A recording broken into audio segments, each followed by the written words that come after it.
Movie का start south east Asia के एक घने जंगल में होता है जहां कई मजदूर दरख्त काट रहे होते हैं। अचानक एक लकड़हारा जो ट्रक चला रहा होता है दूर कहीं एक पुरस्कार शक्ल देखता है, लेकिन वो इस बारे में ज्यादा सोचता नहीं है और अपना काम जारी रखता है। कुछ देर बाद हम देखते हैं कि उसका साथी किसी चीज के हमले का शिकार होता नजर आता है और लकड़हारा ये देखकर अपना ट्रक छोड़कर कुल्हाड़ी लेकर बाहर आ जाता है। वो अपने साथी को आवाज देता है और हैरत से उसे अपने साथी का खून में लथपथ हेलमेट और एक कटी हुई उंगली मिलती है। डर के मारे लकड़हारा हमलावर से बचने के लिए दूसरी तरफ भागने लगता है। वो जल्द ही एक खतरनाक गड्ढे में गिर जाता है, लेकिन बड़ी मुश्किल से रेंग कर बाहर निकल आता है। फिर वो दोबारा भागना शुरू करता है, मगर बदकिस्मती से एक बेल के जाल में फंस जाता है और उल्टा लटक जाता है। थोड़ी देर बाद एक डरावना कबायली लड़का उसके पास आता है और वो लड़का कुल्हाड़ी से उस पर हमला करता है। इसके बाद सीन चेंज हो जाता है और हमें एक रिजॉर्ट दिखाया जाता है जो ज्यादा दूर नहीं होता। वहां दो शादीशुदा कपल्स छुट्टियां मनाने आए होते हैं। पहला कपल रिची और जैस्मीन का है और दूसरा कपल एजे और माया का है। नाश्ता करते हुए रिची एजे को दरिया में काइकिंग के लिए साथ चलने की दावत देता है, जबकि लड़कियां अगले दिन शॉपिंग का प्लान बनाती हैं।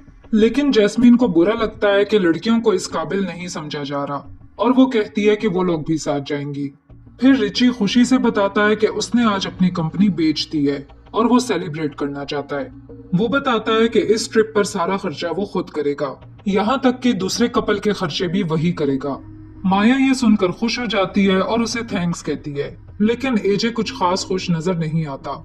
बाद में अपने कमरे में नाराज एजे माया से पूछता है कि रिची को हमारे ट्रिप का खर्चा क्यों देना चाहिए, क्या वो समझता है कि हम ये अफोर्ड नहीं कर सकते। माया उसे तसल्ली देती है और याद दिलाती है कि वो और रिची स्कूल के वक्त से बेहतरीन दोस्त हैं और ये कोई बड़ी बात नहीं है। लेकिन एजे अब भी नाराज होता है कि जब रिची ने अपनी कंपनी शुरू की थी तो उसने उसे साथ शामिल नहीं किया, हालांकि वो दोनों बहुत करीबी दोस्त थे। फिर हमें पता चलता है कि एजे माया के बाप की कंपनी में काम करता है, लेकिन वो इस बात से खुश नहीं है क्योंकि सबको मालूम है कि उसे ये नौकरी सिर्फ अपनी बीवी की वजह से मिली है। अगले दिन सब लोग कायाकिंग के ट्रिप के लिए तैयारी करते हैं और अपने गाइड से मिलते हैं। वो आदमी अपना नाम निक बताता है और सबको हिफाजत के लिए लाइफ जैकेट देता है। फिर रिची मजाक में एजे से कहता है कि ये ट्रिप थोड़ा महंगा है, लेकिन फिक्र ना करे क्योंकि वो सारा खर्चा खुद उठाएगा। फिर हर कपल एक एक कश्ती पर बैठता है और निक जो अकेला बैठा होता है उन्हें बताता है कि कश्ती और चप्पू कैसे संभालना है। थोड़ी देर कश्ती चलाने के बाद निक मशवरा देता है कि वो लोग रात यहीं गुजार सकते हैं और कल रिजॉर्ट वापस चले जाएं। सब लोग इस बात पर मान जाते हैं और निक उनसे अपने फोन देने को कहता है ताकि वो उन्हें पानी से बचाने के लिए वाटरप्रूफ बैग में रख सके। सब अपने फोन दे देते हैं, मगर एजे कहता है कि उसे काम करना है और अपना फोन देने से इनकार कर देता है। इसके बाद ग्रुप काइकिंग जारी रखता है। निक बताता है कि उसके बाप, दादा और परदादा सभी इस इलाके में गाइड थे। वो बताता है कि उसका परदादा सबसे पहले यहाँ आया था, लेकिन एक मकामी कबीले को देखने के बाद गायब हो गया। कुछ वक्त बाद उसका सामान मिला जिनके साथ इंसानी हड्डियां भी थीं। इसका मतलब है कि वो कबीला आदमखोर है, लेकिन निक उन्हें यकीन दिलाता है कि उनका इलाका बहुत दूर और बंद है।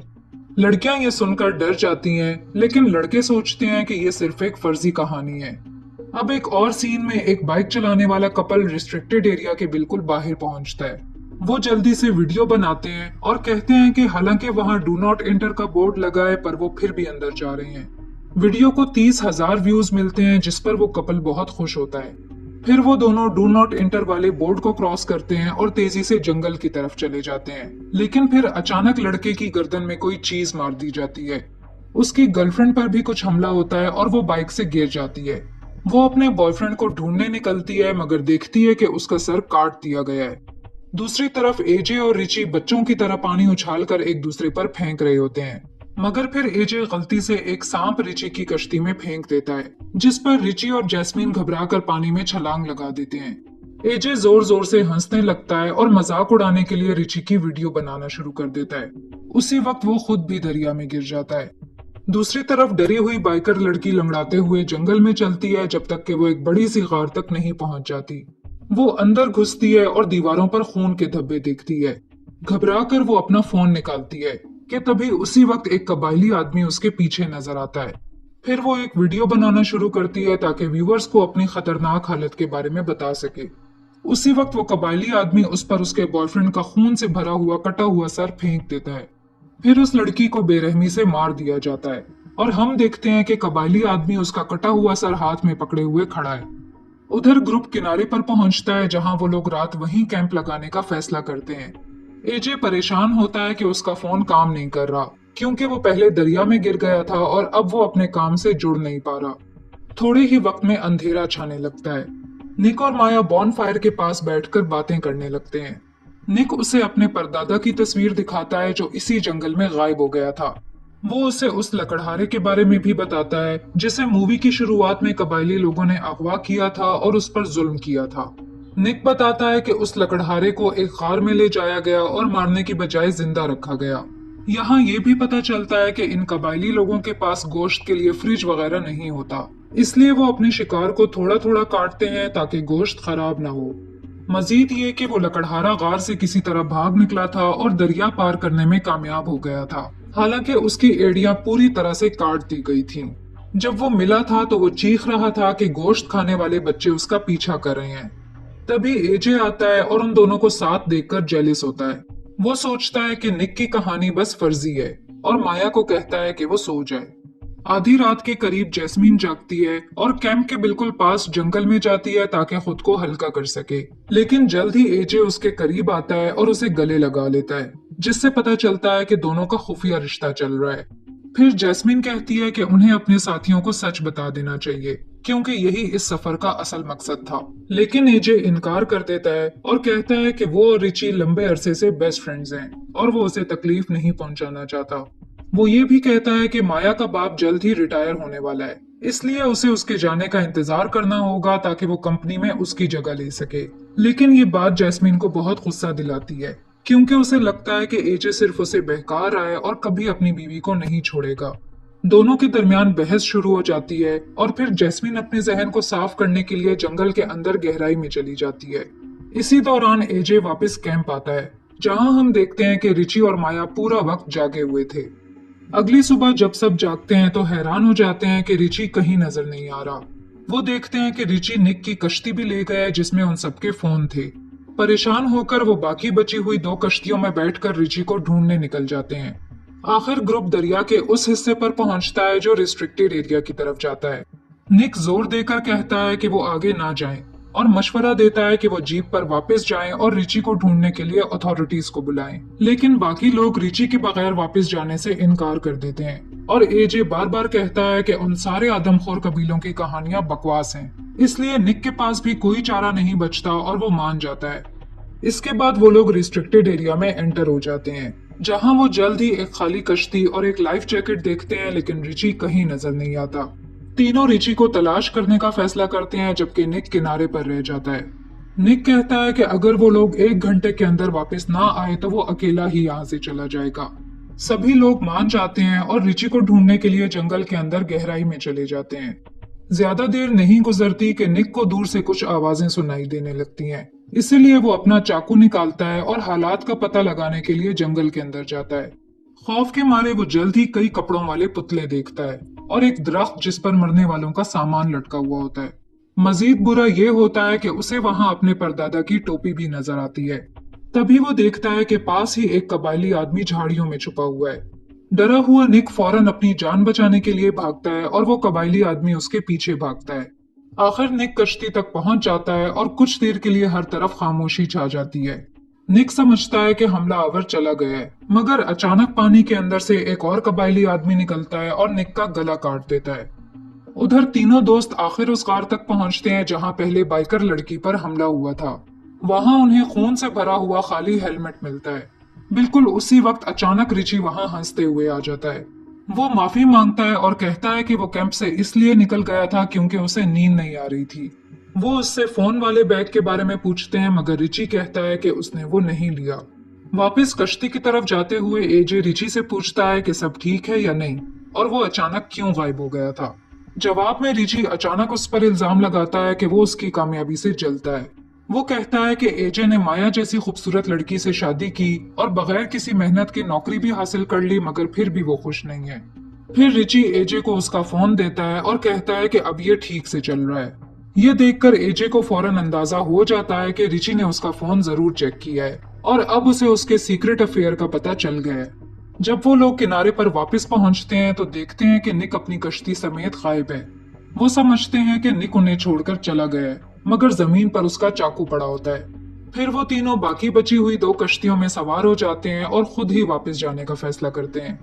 कुछ देर पानी में चलने के बाद वो निक की कश्ती एक किनारे पर देखते हैं और सोचते हैं कि शायद वो अभी भी करीब है। दूसरे लोग दूर कहीं एक बर्तन भी देखते हैं और जाकर उसे चेक करने लगते हैं, लेकिन फिर वो एक खौफनाक मंजर देखते हैं कि निक का सर उस बर्तन में उबल रहा होता है, जो उन्हें बहुत डरा देता है।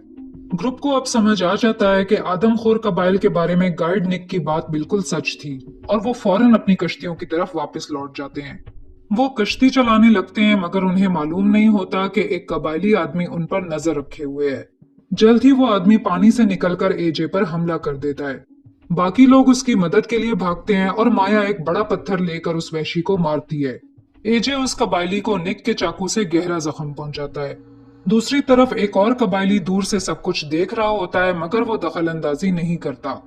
फिर वो लोग देखते हैं कि पानी की लहरें उनकी कश्तियों को ले गई हैं, इसलिए वो फौरन कश्तियों को तलाश करने निकल जाते हैं।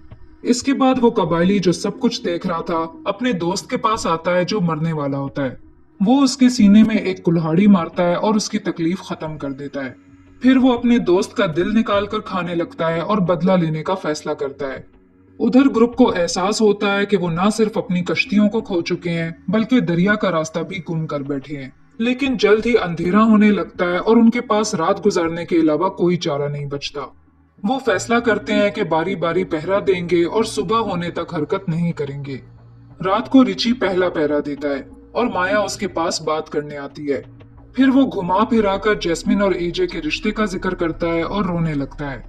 इसके बावजूद रिची कहता है कि वो अपनी बीवी का बहुत ख्याल रखता है और उसके साथ रहने का फैसला कर चुका है। कुछ देर बाद एजे अपनी बारी का पहरा देता है और मच्छर उसको तंग करते हैं, इसलिए वो कुछ कीचड़ उठाकर अपने जिस्म पर लगा लेता है। उधर दूर कहीं हम वो कबायली आदमी देखते हैं जो पहले आया था। वो छुप कर घूम रहा होता है और हमला करने का मौका तलाश कर रहा होता है। एजे जमीन पर लेट जाता है और खुद को कीचड़ में छुपा लेता है। जल्द ही वो कबायली आदमी इत्तेफाक से उसके पास से गुजरता है, लेकिन उसे एजे नजर नहीं आता। एजे इस मौके का फायदा उठाता है और चाकू से उस पर हमला कर देता है, लेकिन कबायली बहुत ताकतवर होता है और आसानी से कुल्हाड़ी से एजे को बेहोश कर देता है। खुशकिस्मती से अचानक रिची आ जाता है और पीछे से उस पर हमला कर देता है, जबकि बेहोश एजे फिसल कर खाई से नीचे गिर जाता है। कुछ देर बाद एजे होश में आता है और देखता है कि कबायलियों के एक ग्रुप ने रिची को बांध कर रखा हुआ है और उसे खाने का इरादा रखते हैं। जब वो लोग ध्यान नहीं दे रहे होते तो एजे चुपके से झाड़ियों से रेंगता हुआ अपने दोस्त के करीब पहुंचता है। रिची मदद के लिए भीख मांगता है, मगर एजे अफसोस के साथ जवाब देता है कि वो अभी मदद करने के काबिल नहीं है।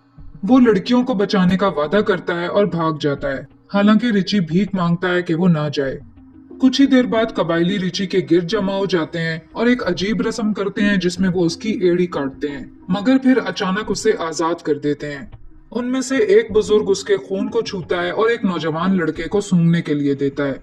जख्मी रिची जंगल में लंगड़ाता हुआ निकलता है और बेहद कोशिश करता है कि रास्ता ढूंढ ले, लेकिन वो खो जाता है और देखता है कि कबायली लोग उसे चारों तरफ से घेर चुके हैं।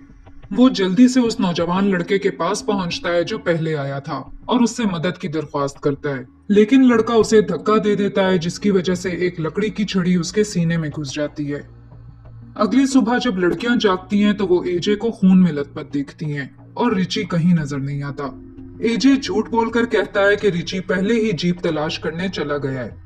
जल्द ही वो तीनों अपना रास्ता दरिया तक ढूंढ लेते हैं, लेकिन जब वो देखते हैं कि एक कबायली उनके पीछे आ रहा है तो वो बहुत घबरा जाते हैं। इसलिए वो दोबारा जंगल में भाग जाते हैं और शिद्दत से हमलावरों से बचने की कोशिश करते हैं, लेकिन बदकिस्मती से जैस्मिन एक फंदे में फंस जाती है, जहां एक तेज लकड़ी की छड़ी उसके कंधे में घुस जाती है। वो दर्द से चिल्लाने लगती है तो माया एजे से कहती है कि वो उसके गिर्द एक बेल लपेटे। फिर माया एहतियात से गड्ढे में उतरती है ताकि अपनी दोस्त की मदद कर सके। उसकी मेहरबानी देखकर जैस्मिन घबराते हुए माया से माफी मांगती है कि वो उसको धोखा दे रही थी, लेकिन माया उसे तसल्ली देती है और कहती है कि वो सब कुछ जानती है। फिर माया एहतियात से चाकू से जैस्मिन की छड़ी निकालती है, जो बहुत तकलीफ दे होता है। जब ये हो जाता है तो एजे दोनों लड़कियों को गड्ढे से बाहर निकालता है और वो अपने जख्मों और कमजोरी के बावजूद अपना सफर जारी रखते हैं। कुछ देर बाद तीनों आखिर दरिया तक पहुंच जाते हैं जहां वो अपने एक कायक को देखते हैं। ये देखकर उन्हें काफी सुकून मिलता है, लेकिन जैसा कि उनके पास चप्पू नहीं होता, इसलिए वो तेजी से आगे बढ़ने में मुश्किल महसूस करते हैं। कुछ देर बाद लड़कियां सो जाती हैं और एजे अचानक कायक से निकलकर दोबारा जंगल की तरफ जाता है। वो अपने फोन पर वीडियो बनाता है जिसमें वो अपनी हालत बताता है और ये कि किस तरह कबीले के लोग उनके पीछे हैं। फिर वो अपना फोन एक दरख्त की शाख पर रखकर ऊंची आवाज में वीडियो चलाता है। ये जल्द ही एक कबायली की तवज्जो अपनी तरफ खींचता है जो फोन ढूंढकर वीडियो देखने लगता है। एजे इस मौके का फायदा उठाकर पीछे से उस पर हमला करता है, लेकिन बदकिस्मती से वो आदमी बहुत ताकतवर होता है। वो बेरहम होता है और एजे का चेहरा मिट्टी में दबाकर उसका दम घोंटता है। फिर वो उसे तलवार से मारना शुरू कर देता है जिससे एजे बहुत कमजोर हो जाता है। आखिर में वो कबायली एक बेल को एजे की गर्दन में बांधकर उसे दरख्त से लटका देता है। इसी दौरान वो कबायली आदमी कश्ती में गुजरती हुई दोनों लड़कियों को देख लेता है और उन पर हमला करने की तैयारी करता है, मगर तभी एजे दरख्त में फंसा हुआ एक छुरा देख लेता है। वो बहुत मुश्किल से अपने आप को आजाद करता है और फिर वही छुरा उस कबायली आदमी को मार देता है। दोनों आदमियों के दरमियान एक शदीद और खूनरेज लड़ाई शुरू हो जाती है। ऐसा लगता है जैसे एजे की मौत अब करीब है, लेकिन वो जल्द ही कबायली के हथियार पर काबू पा लेता है और उसे इस्तेमाल करते हुए उसका सर बुरी तरह से चीर फाड़ देता है और उसकी जिंदगी का खात्मा कर देता है। कुछ ही देर बाद एजे तैरता हुआ दोबारा कायक तक पहुंचने में कामयाब हो जाता है, मगर जब वो कायक पर चढ़ने ही वाला होता है तो देखता है कि कई कबायली लोग जमा हो चुके हैं। माया उसे जल्दी से कश्ती में आने का कहती है, मगर एजे को रिची के साथ अपनी यादें याद आती हैं। वो खुद को मुजरिम महसूस करता है कि उसने अपने बेहतरीन दोस्त को मरने के लिए छोड़ दिया था। इसलिए वो बदला लेने का फैसला करता है और एक बार फिर जंगल की तरफ वापस चला जाता है। हालांकि माया बार बार उसे रोकने के लिए मिन्नत करती है। एजे गुस्से में कबायली लोगों के करीब पहुंचता है और कुल्हाड़ी से उन पर हमला करना शुरू कर देता है, मगर आखिर वो वहशी लोग एजे पर काबू पा लेते हैं और उसे खत्म कर देते हैं। आखिरी सीन में जैस्मीन और माया एक किनारे पर पहुंचती हैं, जहां से वो एक बड़ी चट्टान पर चढ़ना शुरू करती हैं। काफी मेहनत के बाद आखिर वो दोनों जंगल से बाहर निकलने में कामयाब हो जाती हैं। जल्द ही उन्हें कुछ मकामी लोग मिलते हैं जो उन पर तरस खाकर मेहरबानी से उन्हें शहर वापस ले जाते हैं। यूं उनका ये खौफनाक सफर आखिर खत्म हो जाता है और इसी के साथ मूवी भी खत्म हो जाती है। मूवी पसंद आई हो तो वीडियो पर लाइक और कमेंट जरूर करें और ऐसे ही मूवी रिकैप्स देखने के लिए चैनल को सब्सक्राइब करें। Thanks for watching.